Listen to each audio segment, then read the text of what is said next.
How I quit smoking using magic mushrooms. On the summer solstice, June 20, 2020, I took a large dose of magic mushrooms, an intentional action made with the goal of helping me quit smoking cigarettes forever. I had heard and read stories about the amazing abilities psilocybin possesses to help people break addictions and habitual behaviors. See Paul Stamets' account of overcoming his stuttering habit, and the world-renowned Johns Hopkins University has published multiple studies on the effects of psilocybin, citing an 80% success rate in helping smokers quit smoking for 6 months or more, compared to 35% for the second most successful therapy.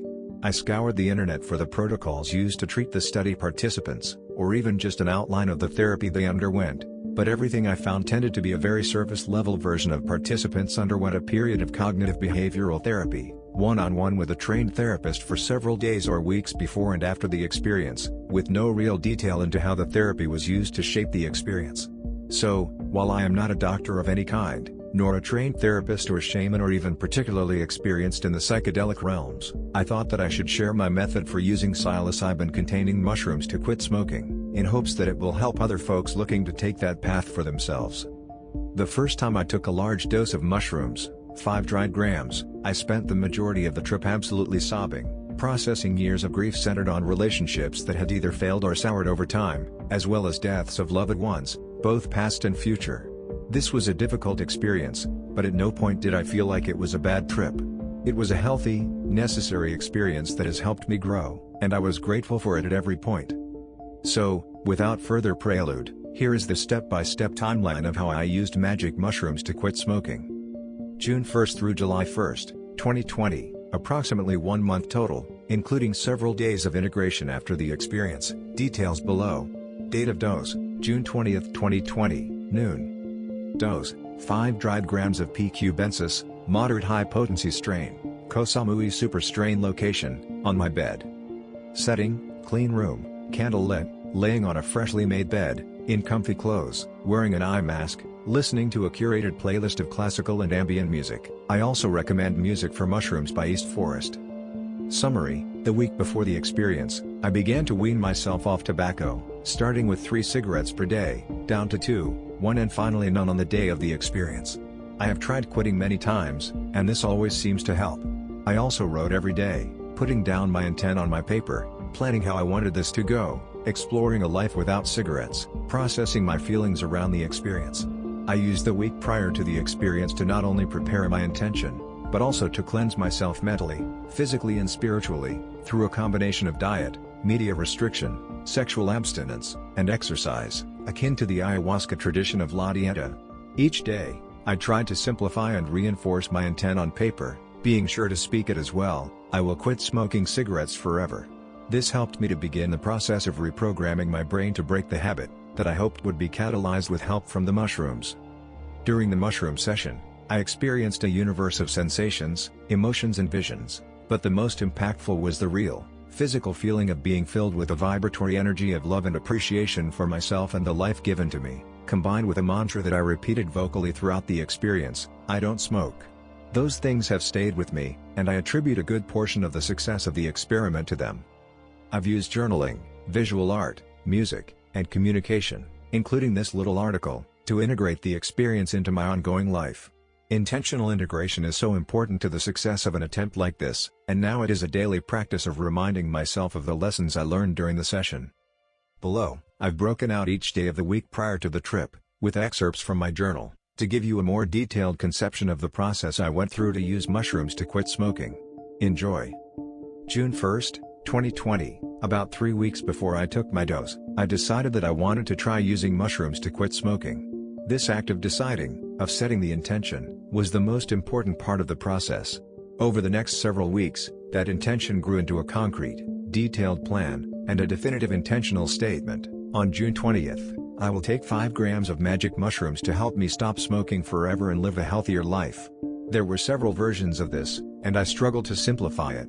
I had a somewhat multifaceted intent, more details below, but I needed a simple statement that would embed itself in my psyche, something that would stick in my subconscious and shape the psychedelic experience automatically. June 13th, 2020, after setting the intent, I took some time to do some research about how exactly to do this. As stated above, I didn't find any definitive step-by-step guides, but I knew the basics: set the intent and prepare the set and setting. Journaling was, and still is, one of the most powerful tools I used in this process, and on Saturday, June 13th, a week before my session, I began writing down my intention. I explored the reasons why I wanted to quit smoking, the reasons why I smoked in the first place, and what I wanted my future to look like without cigarettes. I wrote down my plan for the coming week. This week, I will not drink alcohol.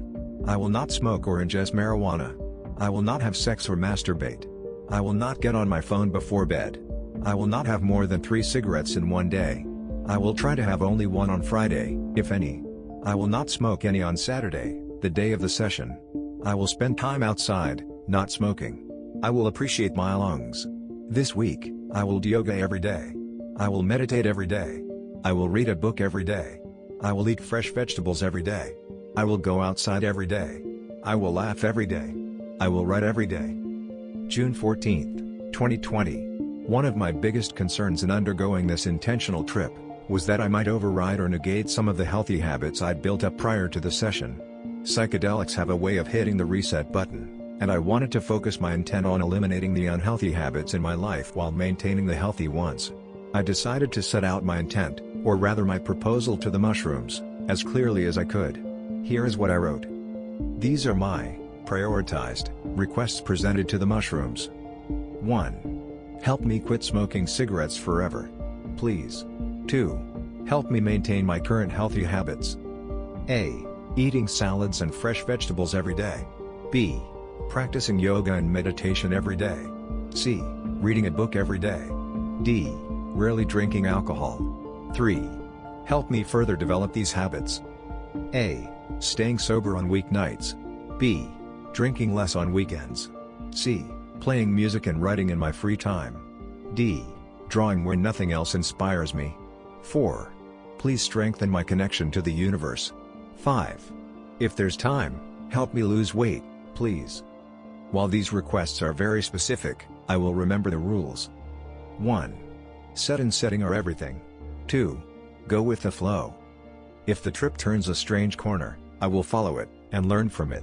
I will go through it. If the trip becomes simply too much to handle, I will go to the living room and ask my on-call trip sitter for help. I will change the music to slow metal or insert your favorite chill music. Mine is Little Tybee, if I need to change the setting. Also, pro tip, light a candle. I will do my best to go where the mushrooms take me. I will surrender. I'm not scared. I wouldn't say I'm quite nervous either. I am apprehensive. I sense this approaching tsunami, but I am ready to go surfing. Tomorrow, I will plan in detail Saturday's timeline, and ensure that I have all the supplies I need. I will do yoga and meditation, I will eat a big salad, and I will not drink alcohol. I will only smoke 2 cigarettes. This is going to work. I'm glad I took this week to prepare. It has helped me realize exactly the things I want in and out of my life, and I am so grateful to the mushrooms for giving me this clarity. June 15th, after thoroughly setting my intention the previous day, I began to plan the logistics of the session, focusing on the supplies I would need and the timeline I expected to follow. Also, each day, after I would write my entry, I would follow it up with a small drawing, a tribute to the mushrooms. Here is what I wrote on the Monday prior to the trip.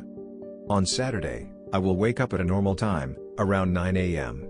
I'll drink a large glass of water and then walk the dog. After that, I'll do yoga and meditate and have a cup of coffee. Then I will take a warm shower and put on clean, comfortable clothes. Then I will clearly and concisely write and state my intention for the trip. Intention: my goal is to stop smoking cigarettes forever and to maintain my healthy habits. I want to be healthier and stronger, leaner and more flexible. I want to enjoy living healthily, and I want to enjoy this experience. I have a little bit of apprehension because I've never approached a psychedelic experience this way. But I am excited to see how it goes. After I finish writing and finish my coffee, it should be around 11 a.m. or so. At that time, I will gather all of my supplies. Supplies: 1. 5 grams of dried mushrooms. 2. Chocolate bar. 3. Glass of water. 4. Candle and lighter. 5. Blanket. 6. Phone, on Do Not Disturb mode. 7. Headphones. 8. Eye mask. 9. Hoodie. 10. Notebook. 11. Pen. 12. Crystals, for looking into a quartz crystal when the mushroom experience is peaking. I was transported. Then it will be time to tidy the bedroom. Once the bedroom is clean, I will kiss my wife and retreat for the experience. I will close the blinds, light a candle and say a prayer to the mushrooms, asking for a powerful and positive experience. Then I will eat the mushrooms and chocolate, and I will listen to the playlist, while meditating, until the mushrooms kick in. Then I will go where they take me. Once the experience has more or less ended, I will get some water and eat a salad with mixed nuts. Then I will attempt to document my experience, through journaling or voice recording. Any lessons that I've learned will be clearly written in intentional statements, and I will try to describe a plan for the future.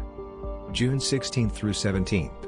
I had some setbacks on these days, with low motivation to write and some mild depressive states, coupled with smoking more cigarettes than I had planned.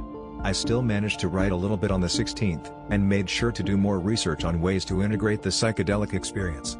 June 18th. By Thursday, I had done a fair amount of research and reflection on experience integration. Since I had already laid out my intent and my timeline for the trip, I decided to set out all of the tools I plan to use for integration.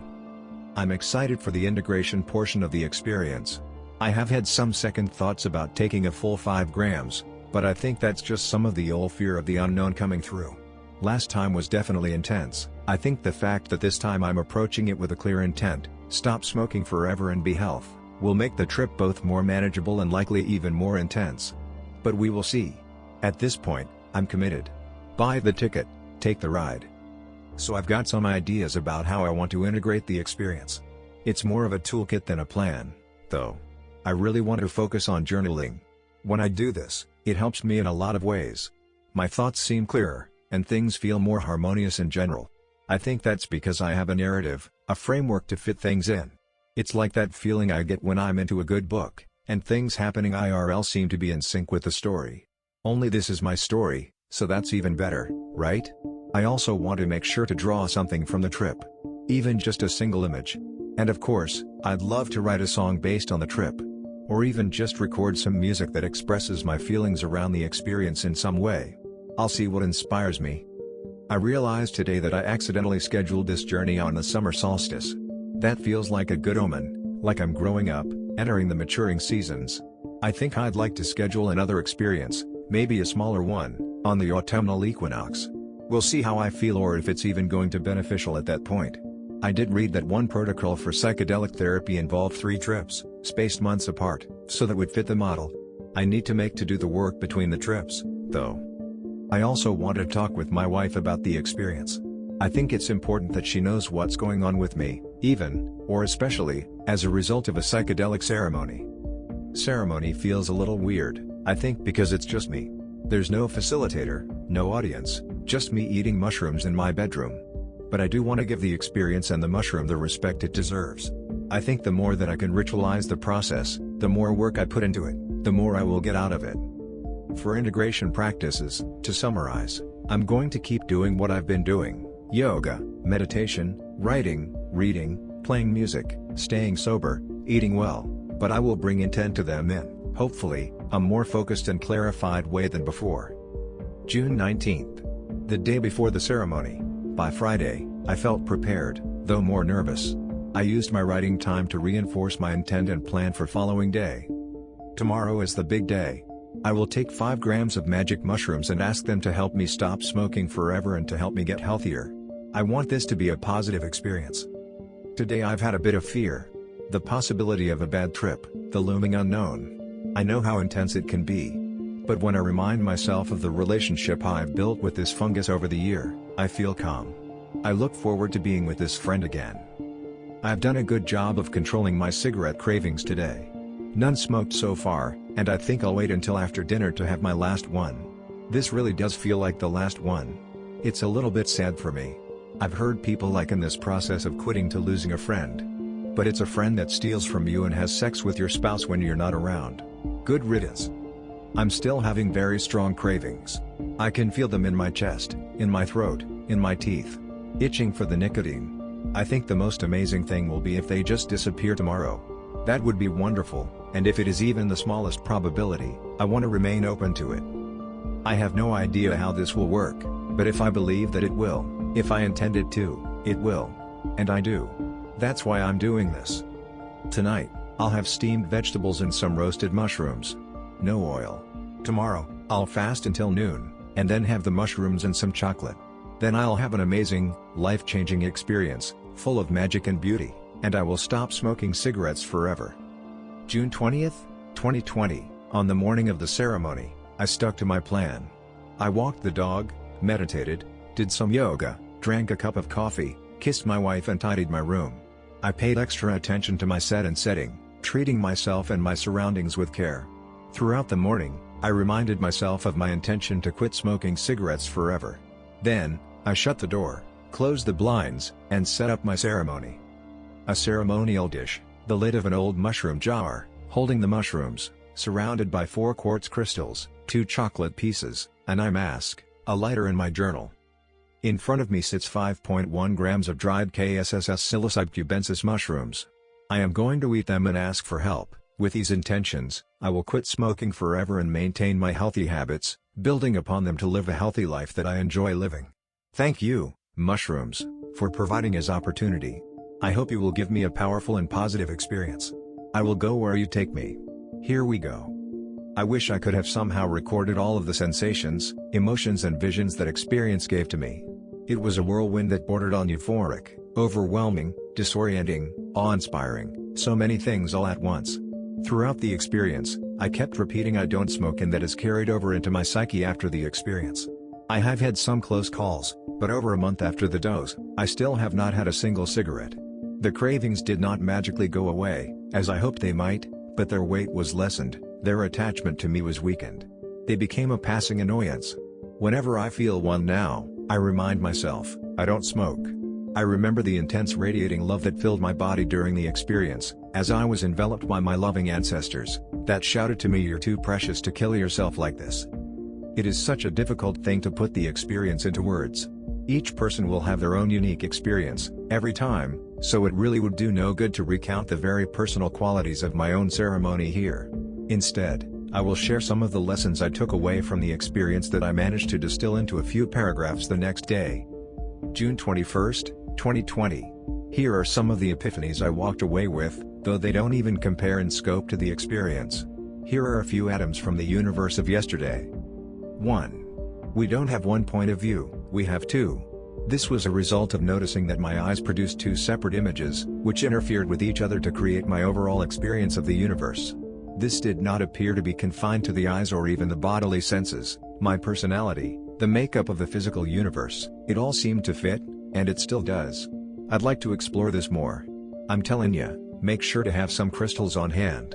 This handy epiphany came from turning a crystal in my hand and staring into the images it created, then launching down a vibratory wormhole.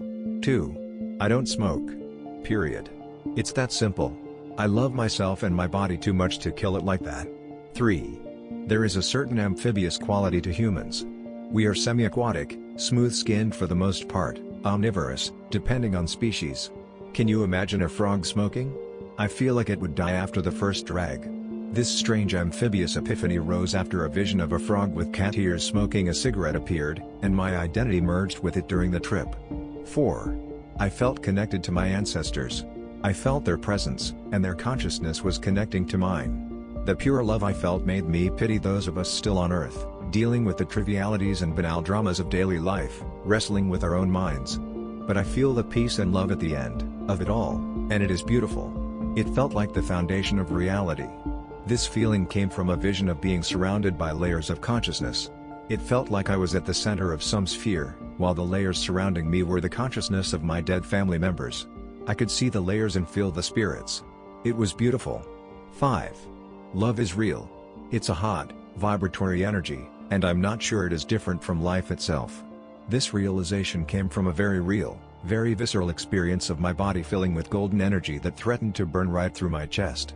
It was euphoric and intense, almost painful. My lungs were shouting with life. My challenge now is to carry this love with me, and remind myself that I am too precious to destroy. I deserve to take care of myself. Thank you, mushrooms, for the lessons.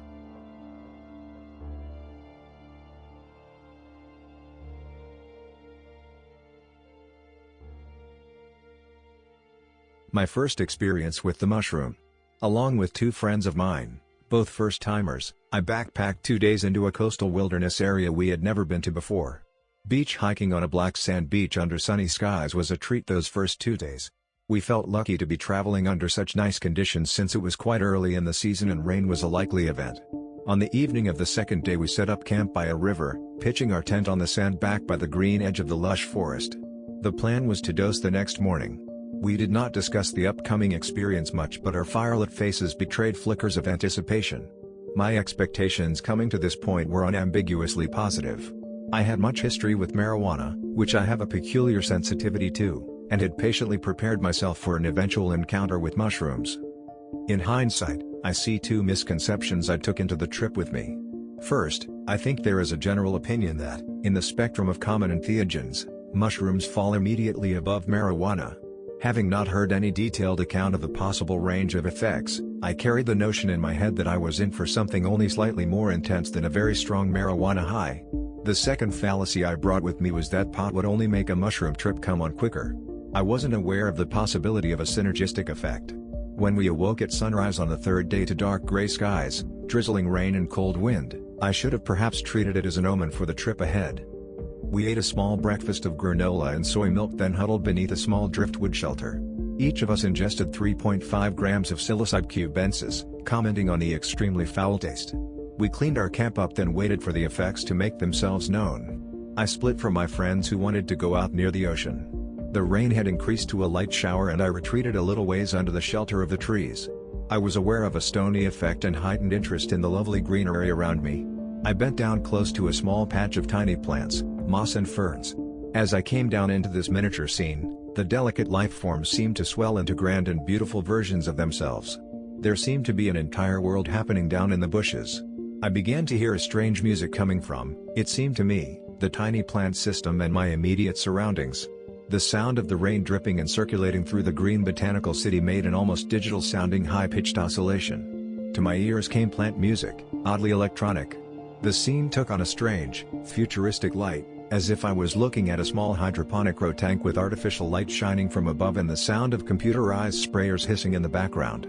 The plants themselves seemed half artificial, genetically designed experiments or even computer-generated images. This imagery brought with it some cognitive development along a similar theme of artificial reality. The mushrooms seemed to slightly distance my awareness from my sensory perception, and I began to think of reality as a fearfully complex game of virtual reality. Each plant seemed merely to be the physical expression of the algorithm for a plant. Every aspect of reality was simply programmed to look and behave with certain properties, just as a programmer would code a 3D world with plants, trees, running water, etc. The intention of an ideal virtual reality is to be absolutely convincing, and it obviously was. But things looked the same as they always had. These were internal ponderings rather than experiential awakenings. I was pulled out of this mind trip, however, approximately an hour after dosing, due to the now severe case of nausea that had been creeping up since the beginning. The acute sensation brought me into a darker, grouchy emotional state as I stalked through the forest looking for a place to throw up. I had stamped about for about 10 minutes wondering what to do when my friends appeared on the lookout for me. They were also experiencing nausea and suggested we go smoke some pot to kill the feeling. It sounded like the best idea to me. We smoked a bowl under the shelter, and that is when time, space and my mind joined hands for a final ring around the rosy. My friends walked off to explore while I stared out at black sky, black rain, black sand, pounding black ocean. The digital water music I heard before exploded into a thunderous techno of crashing bass waves and a million glassy raindrop tones. I was cold and wet and decided outdoors in a downpour was the last place I wanted to be. I headed for the small 3-man tent, pulled my shoes and jacket off at the entrance and crawled into the bright, cocoon-like interior. Ashes, ashes, we all fall down, and I landed hard. For the next few hours, two fundamental mindsets fought for control of my consciousness. The first mindset was my ego sense, the opinion that I was a human named Josh with some 20 years worth of memories who had consumed a psychedelic substance and was experiencing a corresponding trip. That part of my mind suffered a terrifying emotional roller coaster in the tent, beating myself up for being so stupid as to ingest a substance I was not, it seemed, the least bit prepared for. The effects at this point were more intense than I could have possibly imagined. I rolled around in my sleeping bag, alternating between hysteria and tears. I saw the red-edged tent door flapping in the wind and thought it was the blood-soaked image of a demon tormenting me. The cause of all this suffering was the emergence of another fundamental mindset. To the frightened Homo sapien in the tent, it was total reality loss. Very simply, I became aware that the universe is a dream, infinitely long, endlessly varied and eternally cycling. This awareness came in the form of an amnesia, that is a re-remembering of what was once forgotten. I remembered the true nature of reality and time with absolute certainty. I remembered the last time I had been on this beach in this tent scared shitless.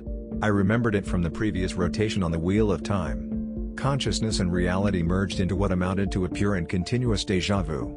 My terrified ego desperately relived memories of my life and recent past as evidence of their existence, but all these images were fading invisibly away as dream memories soon do upon awakening. Alone in the tent, solipsism, the belief that only the self creates reality, reigned supreme. I stared at the brand names of my shoes and sandals, baffled that I could come up with such realistic names. In a very real sense, I realized I was the cosmic programmer who had carefully designed and created a totally convincing experience made of props, trees, animals, buildings, characters, family, friends, lovers, and a plotline, joys, sorrows, etc. Up to this point, the current episode of the cosmic life game had been sort of a coming-of-age number, maybe transitioning into a love story. I was the writer, the director, the star, the audience. Of course, in order to be really interesting, the last step in the setting in motion of this vast, cosmic drama was the removal of my memory of having created it. A dream is, obviously, the perfect model for what I am describing. As I figured it, the mushroom was merely a unique key planet in reality as a mechanism for waking up from the dream. In my current state, I was out of time, in a singularity of sorts, where I could see the universe for what it truly was. One of my friends returned, soaked to the skin through his entirely waterproof outfit. He joined me in the tent and I puzzled over who this person really was. I didn't know if we were sharing the experience and he had discovered the same ultimate truth that I had, or if he was part of the dream. After acting distant and being rather uncommunicative, I finally started a conversation that seemed to perfectly justify the first possibility. It seemed that everything my friend said was confirmation that he had had the same awakening. The same singularity that made my solitary hours seem like an infinitely repeating nightmare, now made our conversation go in loops. The same 5-minute period of time seemed to loop over and over again as we made identical comments and identical gestures. Again, déjà vu. Eventually my other friend returned to the tent after running all over the area. It was about 4 or 5 hours after we had dosed and we were all coming down. At some point I had reconnected with consensus reality and was left only with a great relief that I was back. We smoked some more bud and it only relaxed me further. I don't think I discussed the intensity of my trip until some days later. We waited out the downpour and came out to clearing skies that evening. I felt very refreshed and peaceful after such a tumultuous day. We hiked all the way back the next day. While under the influence of the mushrooms I swore that I would never touch them again. Afterwards, having returned to my previous state, I questioned the experience critically. My main obstacle was in discarding my 2 misconceptions about mushrooms. In comparing my trip with those of my friends and everyone else I've talked to, my experience was unique and infinitely more intense. At that time, I couldn't reconcile what happened to me with what should have happened. Through experimentation in later trips, I've determined that it is the mixing of marijuana and mushrooms that produces this mind-blowing trip. Due to my abnormal sensitivity to pot, psilocybin actually activates the marijuana. Since that first shroom, I've recontacted that singularity from just pot alone. Without any bud, I have the standard shroom trip. Beautiful, inspiring, unambiguously positive. I wonder if I'll ever have the courage to intentionally mix psilocybin and THC to have that intense trip again. Even though it was a terrifying experience of ego death, it has been a fundamental force in my life and spiritual thought processes. In the terms of William James, this experience continues to be absolutely authoritative over me. That is, even after returning to ordinary reality, I know that what I experienced was true and is still in effect at this moment. I know I will inevitably find myself back there again on the beach as time plays ring around the rosy into the infinite future.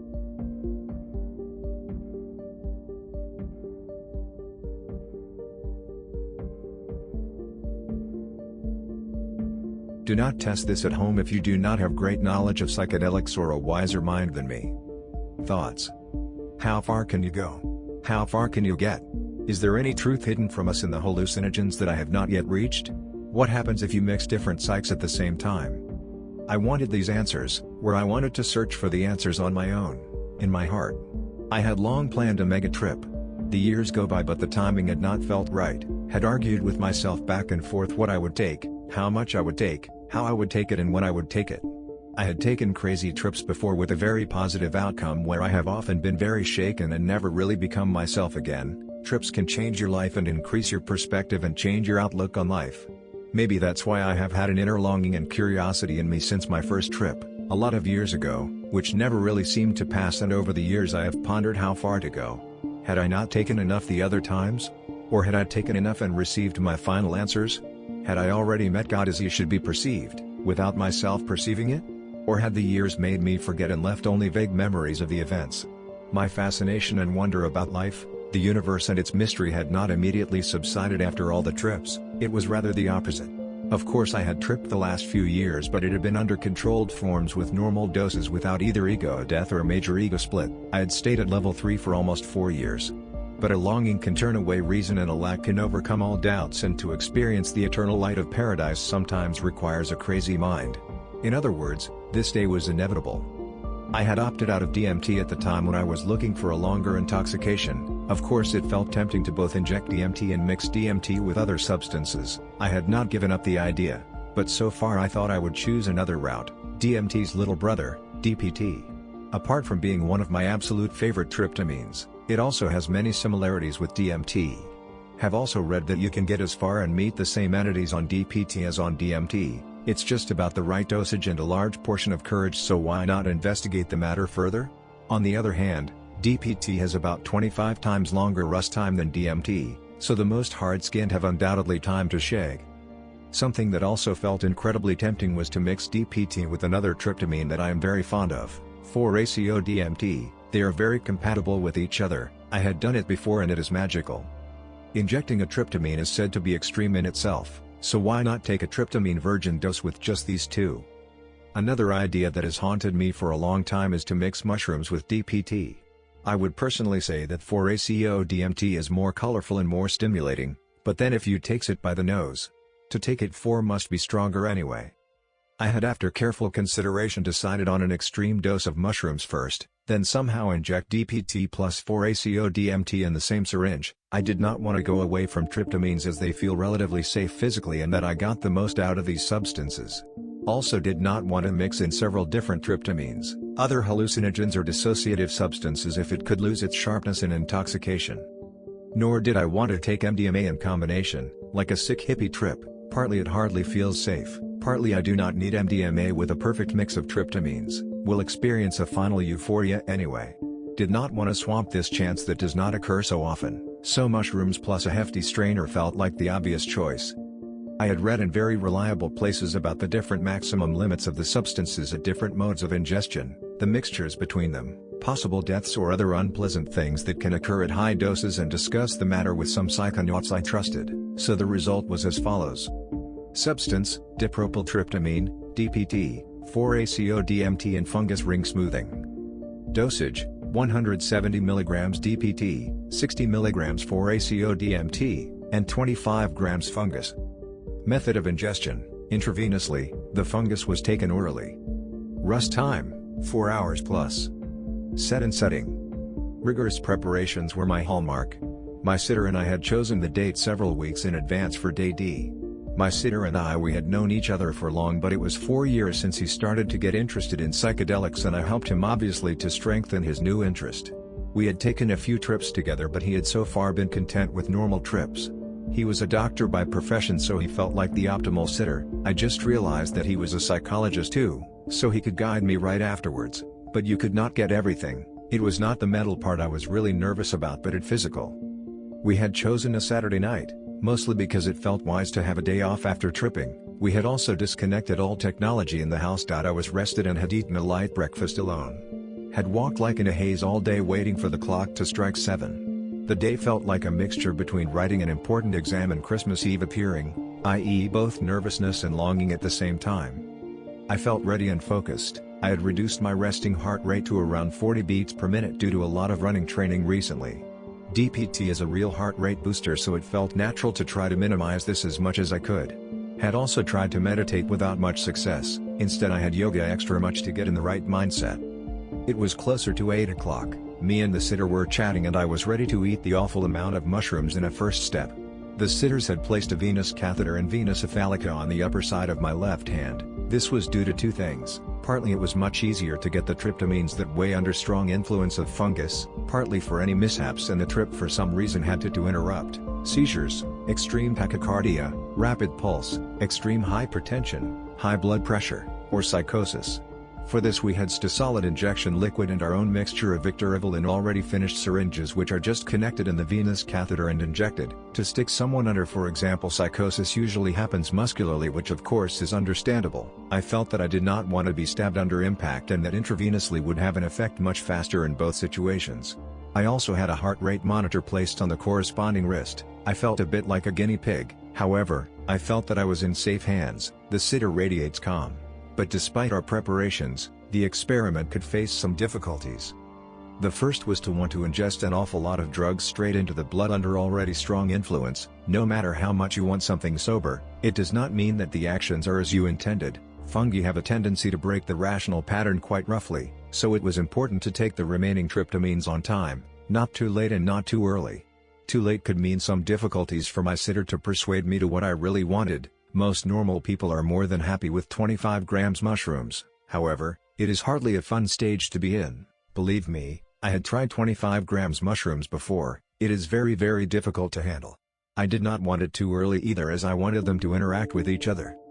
Secondly, one does not lie directly still on my chosen substances and amounts. I had once filmed when I took 200 mg DPT plus 100 mg 4-ACO DMT nasally, and it is a very shaky journey. I behaved like a leaking centrifuge in the bed, sweats and behaved like an obsessed, as if a being has taken over my body. This in itself could make the most experienced sitter feel some hesitation, and then to get the syringe in the hand of someone who seems to have had epilepsy must be difficult enough for the unaccustomed. We had therefore chosen to put the needle in the hand and not in the armpit. Third was to stay alive. I was not very nervous for the next moment. Even though his heart rate had increased slightly, I had significantly higher demands than him to cancel the trip, but of course he is a doctor after all. How I even got him on this sometimes feels like a miracle. If we play with the idea that I would die, how the hell would he explain this? Should he lose his job? Probably. On the other hand, benzodiazepines are real trip killers and would get me back in no time. The ones chosen were also very muscle relaxing, so I felt safe, but the feeling of tragic comedy remained.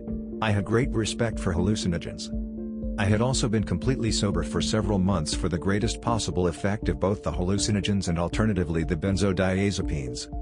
I had switched from classical music, which I first thought would get me in the right mindset, to music I recognized and enjoyed in everyday contexts, all to be as down to earth as possible into the last and avoid a sloping trip. It felt good. We drive, I said to my very own family doctor. He did some tests on me, mostly for that matter. You seem ready, he said, so drive when you feel like it. How ready one can now be in this precarious situation. Puts the phone in silent position and places it on a shelf, locks the front door and pulls down the blinds in my bedroom, where the bed would later function as my trip incubator. Intake. I first swallowed 200 grams of fresh mushrooms, which in the dried state corresponds to about 20 grams, then I swallowed another 5 grams of dried mushrooms, all with the help of water and yogurt. I skipped the extraction with lemon and to make a tea on them, which otherwise usually results in a stronger and faster absorption. I was not in a hurry, and with my chosen amount it did not matter, it would give extreme effect anyway, and that fresh mushrooms are stronger than dried, as it also contains the hallucinogenic substance psilocin, which oxidizes when dried. I had a naturally high tolerance for psilocybin, which sometimes required double the dose compared to others, so this time I would not be disappointed.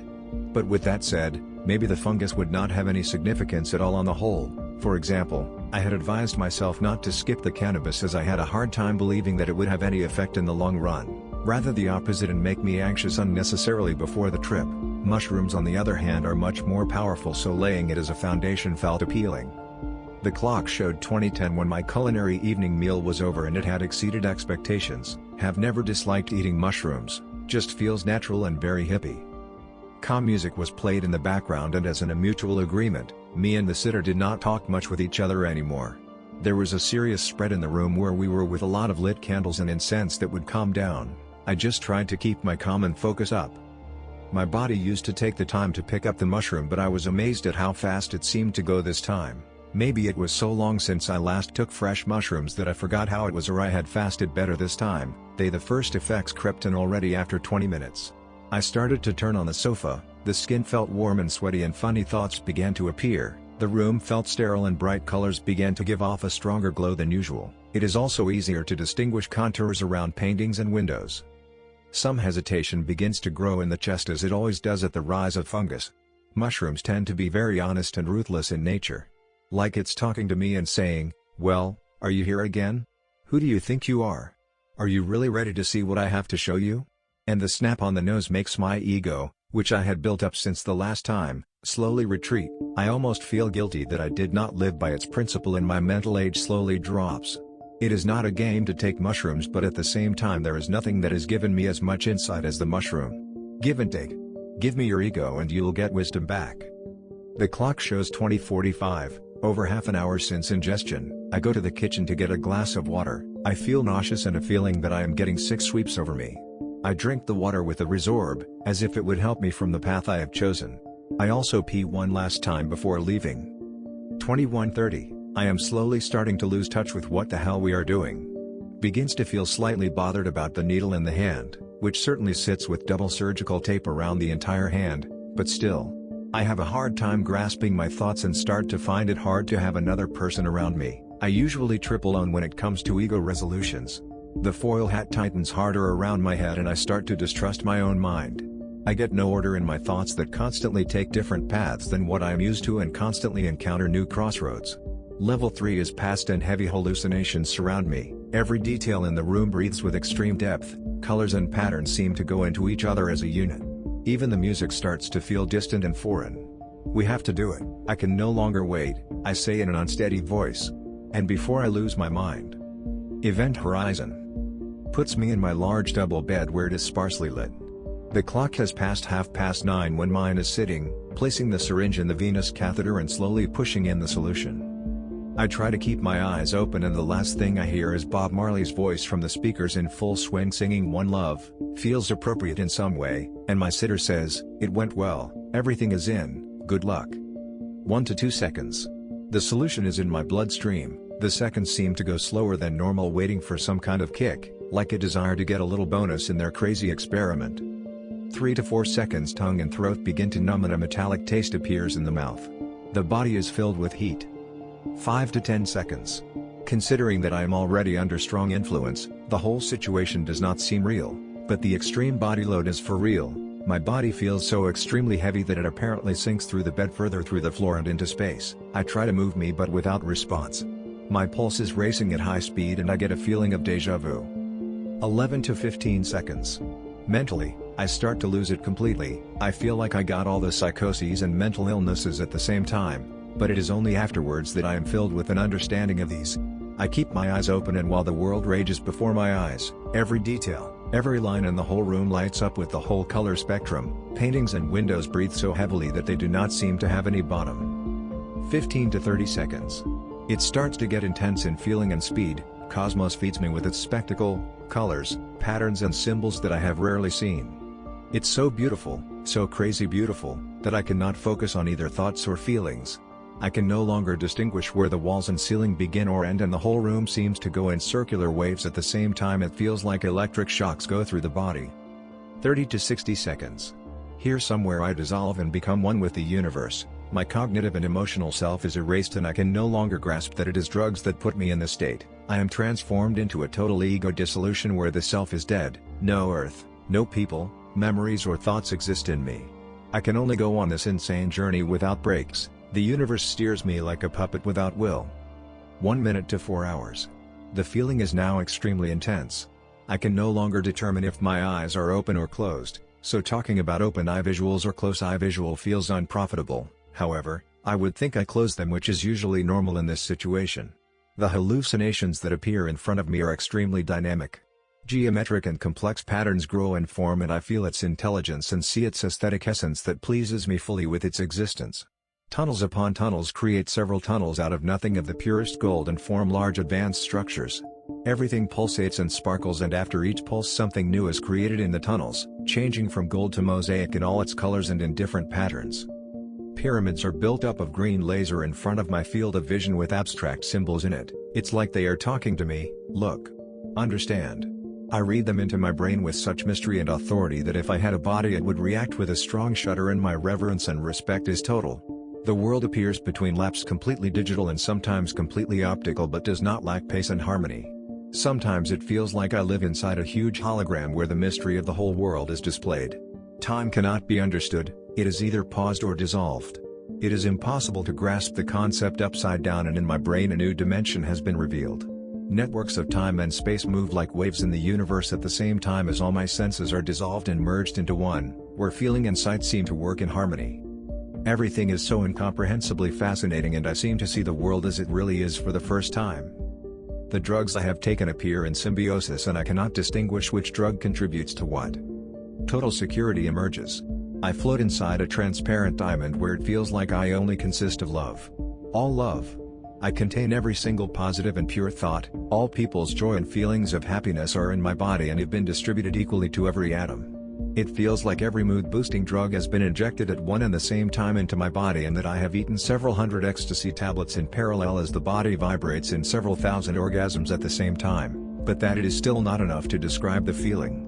This ecstasy is so overwhelming that it does not resemble anything else I have experienced.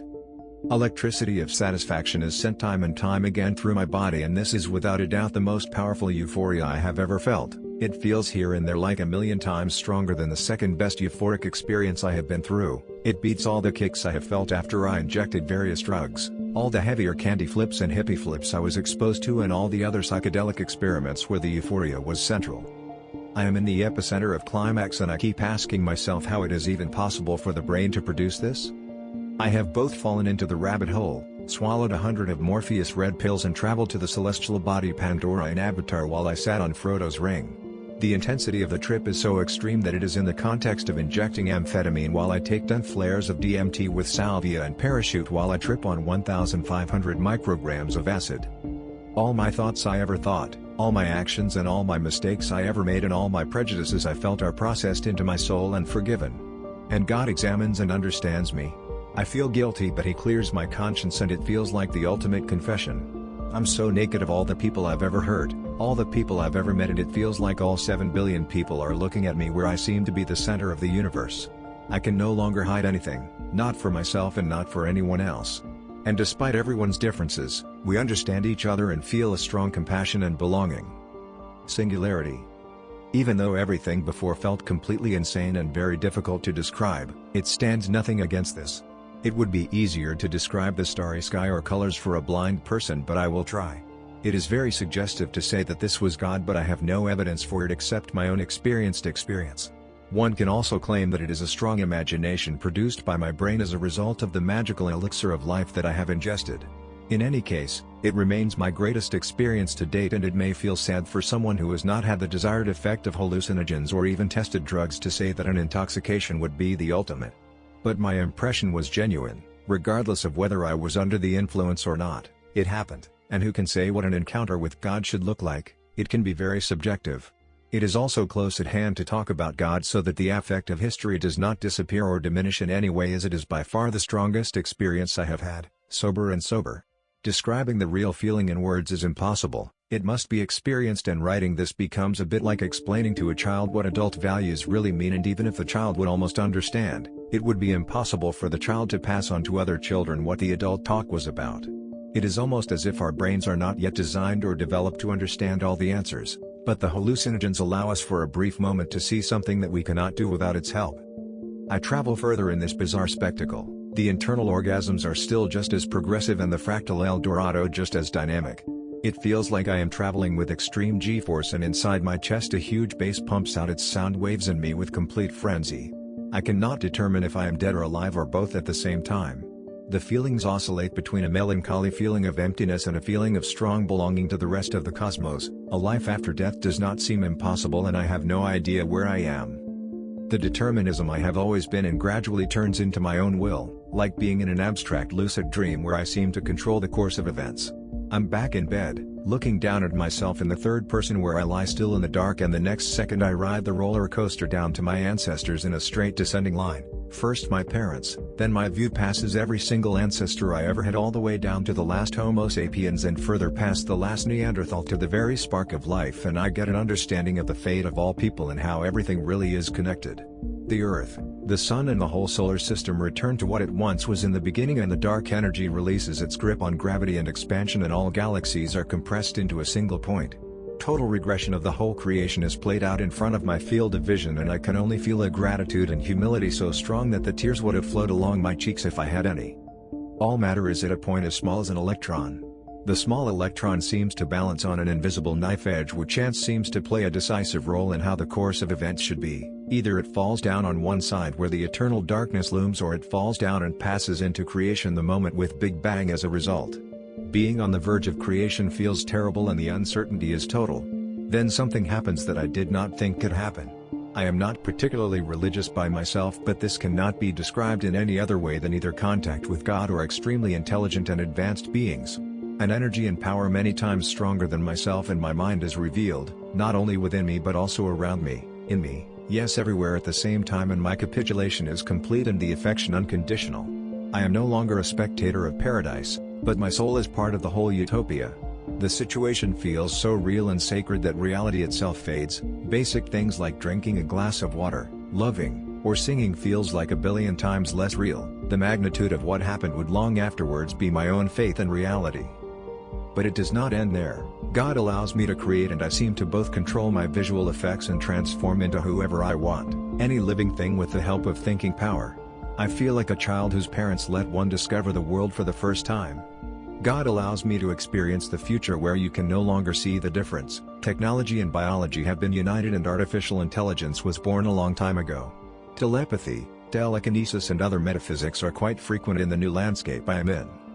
God shows me civilizations more intelligent and developed than I have ever imagined, and I get to explore different types of societies throughout the cosmos. I get to see creation the moment recreated time and time again, and also get to feel a part of it and can fall down and become what I want. That we are created from the same thing and from the same matter becomes more obvious than before, especially when you have to create with the help of particles. The quantum mechanical short circuit that was once perhaps the reason why we exist seems like a beginning, where something was created out of nothing, and even under the extreme influence of hallucinogens, my brain can reach no longer than that, no matter how damn enlightened I seem to be. And although nature can come with surprises that go far beyond what the human imagination can achieve, the whole creation appears with such elegance and with such mathematical obviousness that I sometimes doubt that it was not actually predetermined. The regression. The first sign that I'm alive is the ringing in my head, and I immediately grasp what we feel used to. Men in white coats stand bent over me. Damn, I'm stuck in some psychosis. The drugs might have put it in my head this time. Water. Water over the face. They're trying to drown me. What are you doing? I'm trying to figure out. Help me, I beg. I feel so destitute. So naked. So alone. After minutes that feel like eternity, the context slowly begins to fall into place. It's my sitter bathing my forehead and face with a wet towel. His soft voice does not frighten me, I just feel indifferent. So many thoughts spin in my head that I do not know where to start. The gratitude for watching over me comes only later. I have woken up to a new world and do not believe in the old one anymore. My moral compass has been corrected again, and I question our whole existence and our activities here on Earth. It feels like I'm got a new set of DNA and I feel like a new human while the old one remains. We spent a few hours smoking cannabis, too blissful to be tired. The cannabis keeps me in the trippy state feeling, much is forgotten already the days afterwards. After months, there is only vague memory left and a feeling that I have experienced something big, so it is important to be quick to preserve the memory. The DPT goes out pretty quickly, but the sponge stays for another hour or so, like a tough afterglow, which is certainly quite comfortable, but I am so emptied inside that it didn't really matter. I stay standing on the floor, just such a thing to stand, and the fact that there is actually a floor under me that does not move makes me almost burst in gratitude. The strong feeling of being a part of the universe's mechanical clockwork sits for a long time to come, and I reflect on our short time we live here on Earth and how everything is connected, and how damn sick it really is that everything is connected just like it is. At the same time as I feel and understand what a balanced and beautiful world can look like, the insight almost makes me start to cry. The answers are in front of our noses, but we do not want to understand, do not dare to test, and are too afraid of the unknown. The truth becomes so simple at the same time so difficult to convey to others that war, famine and injustice exist seem completely incomprehensible after a trip of this dignity. I also feel terribly privileged over my own existence. I got what I was hoping for from the trip and a little more. I am still relatively shaken by the extent of the incident and I also feel done with drugs for a long time to come.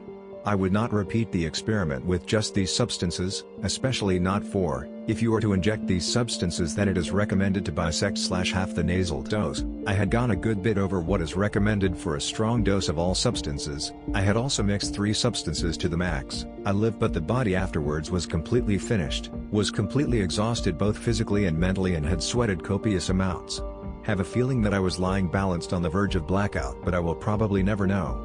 However, the body was completely restored after a good night's sleep and food.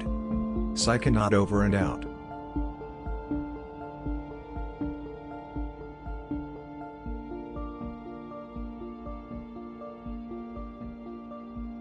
Our sacrament today is mushrooms.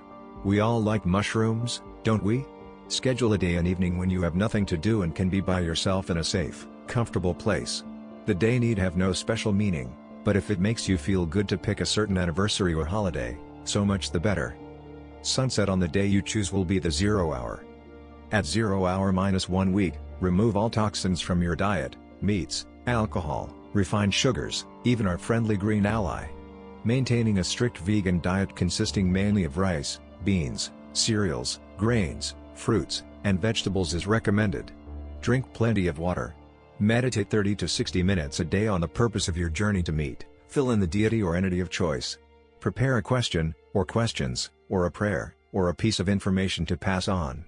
Preparation, reason, and readiness are the keys here. At 0 hour -24 hours, begin your fast. The fast starts at sundown, and continues until sunrise the morning after the 0 hour. At 0 hour -6 to 8 hours, midday, have an enema. Refrain from any physical activity on this day. Refrain from any overwhelming mental stimulus on this day, like television, music, etc. Writing, practicing an art, or playing music is recommended. A combination of cleansing of your physical space, house, room, campground, etc., meditation, yoga, and quiet napping is also suggested. At 0 -2 hours, refrain from drinking any liquids. As the 0 hour approaches, your will be waning. You may not think you have the strength to take the journey. You will want to eat. You will feel tired, burdened, physically weak. This is the time of departure. At 0 hour -40 minutes, consume 2 to 5 grams Syrian rue extract with a small glass of water. As the rue enters your system, ask it to carry you safely across the void. It is the job of the rue to ready the body for the poison, and make sure it is properly tuned for the voyage. Meditate on its function for at least 10 or 15 minutes before the 0 hour. 0 hour, bless your sacrament. Tell it all your hopes and fears. Ask that you enter into a bond of mutual respect. Tell it that you are ready to yield to its power, and that no tricks are necessary. Consume your sacrament, 3 to 5 grams dried cubensis or cyanescence. Wait. It is difficult to wait. Try lying down with arms folded, breathing deeply. Do not seek distraction. Just wait. You've been waiting all week, just a few minutes more.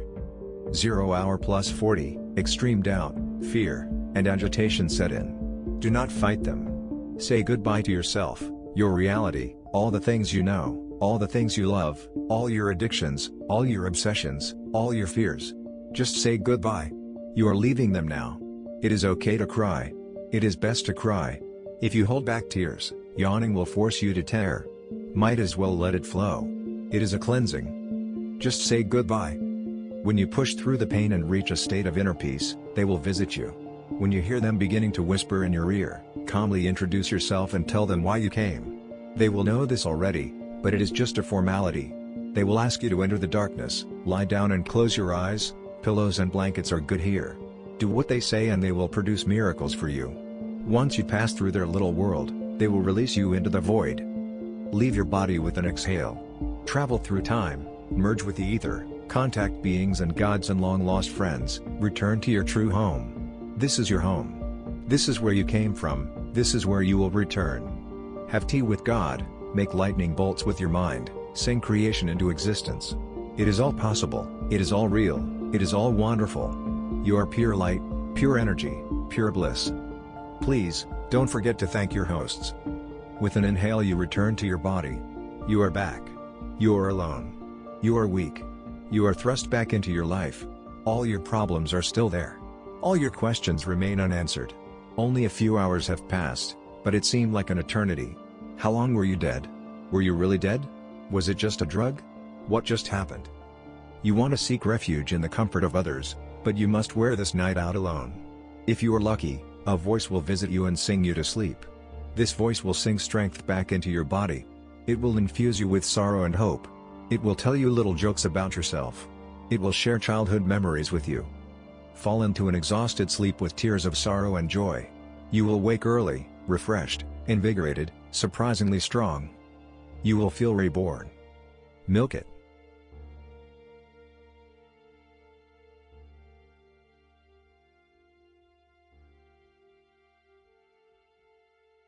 I have always found a certain amount of mysterious beauty in the world of hallucinogenic plants. Although this was my first experience with mushrooms, my mind and body have always been drawn to their delightful qualities. Prior to this occurrence, my drug use has been limited to frequent experimentation with ganja. Over the past few months I have become increasingly curious about more intense hallucinogens and their ability to help the human mind explore new territories. After extensive research, I came to the conclusion that my introduction into this new world would be best facilitated by psilocybin. To prepare myself, I sought out a friend, we shall call him R, who has experimented with a widespread assortment of hallucinogens. Once we acquired the plants, we planned out the time and place of ingestion. Let us skip forward 1 week. I have not eaten for a day and a half. It is approximately 8 p.m. and R and I are in my apartment smoking ganja. Because we were planning on seeing a concert at 11:30 p.m. we decided that this was the most fitting time to consume the mushrooms.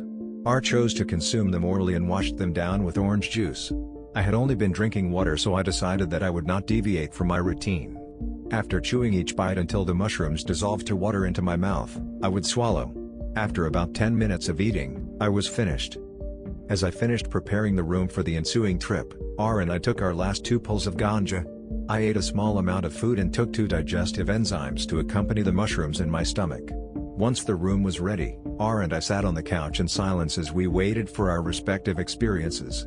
I closed my eyes and began to meditate as I felt subtle, unfamiliar sensations throughout my body. R stood up and walked over to the computer, briefly bringing me back to full consciousness. As I opened my eyes, I looked at the clock. It was 8:35. I stood up to stretch. I felt more subtle sensations throughout my body. I looked at the pictures on the wall and had a difficult time focusing on their respective qualities. To say they were completely out of focus would be an unfair description, however, I know no other way to describe how they appeared to me. I walked into the bathroom to look at myself. When I looked in the mirror I was greeted, as I expected, by my extremely dilated pupils. The mirror seemed to glow as I stared into my eyes. I walked back into the room and laid myself on the couch. R looked over to me and asked me if I had felt any effects yet. When he said this to me I did not answer. Instead, I began to laugh uncontrollably. In turn, he began to laugh as well. We did this for about a minute until the dynamics of my trip completely changed. During my laughing fit I put my hand up to my eyes to wipe them. Instead of seeking darkness as I closed my eyes, I was greeted by an otherworldly presence. A layer of deep blue tore away in front of my eyes and I walked into what seemed to be another reality. I looked into the huge eyes of unreal creatures huddled around one another. I stared in disbelief as the creatures' stares ripped through my presence. I quickly pulled my hand away in surprise. As I looked up the entire room was filled with bits of shimmering light. Everything had a presence of undying radiance and intensity. While I desperately wanted to re-emerge myself in this alternate reality, I could not stop staring at the shimmering colors all over the room. R and I sat back down on the couch and looked at various pieces of art on the wall. Each one glistened and melted away in front of my eyes until all I could see was the outline of the picture surrounded by an intense display of color flickering light. It was beautiful.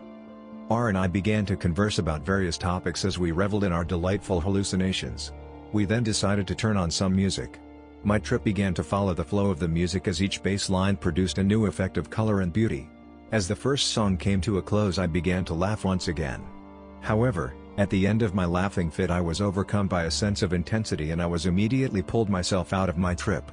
The walls went back to normal and all colors disappeared. I let out a deep breath and it all came flooding back. Soon after, I began to lose control of my body. I felt weak so I decided to sit. While I sat on the couch, R, unbeknownst to me, called a mutual friend of ours and handed me the phone. While I don't remember the full conversation, I recall finding it very difficult to speak. I handed back the phone to my friend. From here, I decided to take a journey into my hands once again. I lay my head down on the couch and put my hands up to my face. Reality tore away once again as I was put back in this dimension of otherworldly beings. However, instead of being afraid of what I saw, I engulfed and appreciated the beauty and essence of everything I came into contact with. Love surrounded my consciousness as I journeyed through this otherworld. I enjoyed this aspect of the trip very much. I was presented with oddly shaped creatures and various objects of which I had never seen before. This part of my trip became scattered as I began to feel a sense of nausea. I got up and walked into the bathroom. Because I had eaten so little, I knew I would not throw up. However, while coughing over the toilet, I would drift in and out of full consciousness. Every time I would cough it seems as if this extra dimension was ripped from my grasp. I looked over at the clock and it was only 9:05 p.m. My body felt weak. I still felt nauseous. When I sat down on the couch, R recommended that we go outside for a walk in some fresh air. While I wasn't opposed to the idea, I remained unsure if I was ready to experience the magnitude of stimuli that awaited me on the city streets. We walked out of my apartment and trekked down the hall. The intense colors bounced off the walls in every direction. I pressed the elevator button and it illuminated with an intense white light. My friend and I began to laugh and joke while we waited for the elevator. The doors to the elevator opened and it was empty. I let out a sigh of relief. While the elevator descended, I watched the red numbers pulsate as they counted down. All of a sudden, the elevator stopped at the 7th floor. R looked at me and we both shifted uncomfortably. Two people walked in and I anxiously pulled out my phone to divert my attention. I quickly realized that it was impossible to concentrate on the words on the screen because of the intense, shifting light that my phone emitted. The light moved from side to side as I attempted to send a text message. After a failed attempt, I put the phone back in my pocket. The man who just walked into the elevator commented on my phone and how much he likes it. Before I can thank him, R turns to the wall and tries to control his laughter. When I hear this, I too begin to laugh uncontrollably. The two people in the elevator look at us with odd expressions. One mutters that we must be on some of that good shit. After what seemed like an eternity, the doors open and we step into the lobby. With extreme determination, I walked directly through the lobby and into the open air. My friend and I walked around the corner and I was overcome with a sense of weakness. After regaining my composure, I stood up and began to walk around the city. While I needed R's shoulder to keep my balance, my physical body felt surprisingly good. The city lights were radiant and bright. Each building produced a wave of intense and gratifying color as I drank in my surroundings. R and I expressed our gratitude for our relationship as a sense of companionship seeped into my consciousness. All of a sudden, I was once again stopped in my tracks by a sense of intense nausea. I tell R that I must go back to the apartment. He agrees and we head back. After an uneventful elevator ride, I run into the bathroom. After gagging and spitting into the toilet, I feel extremely tired.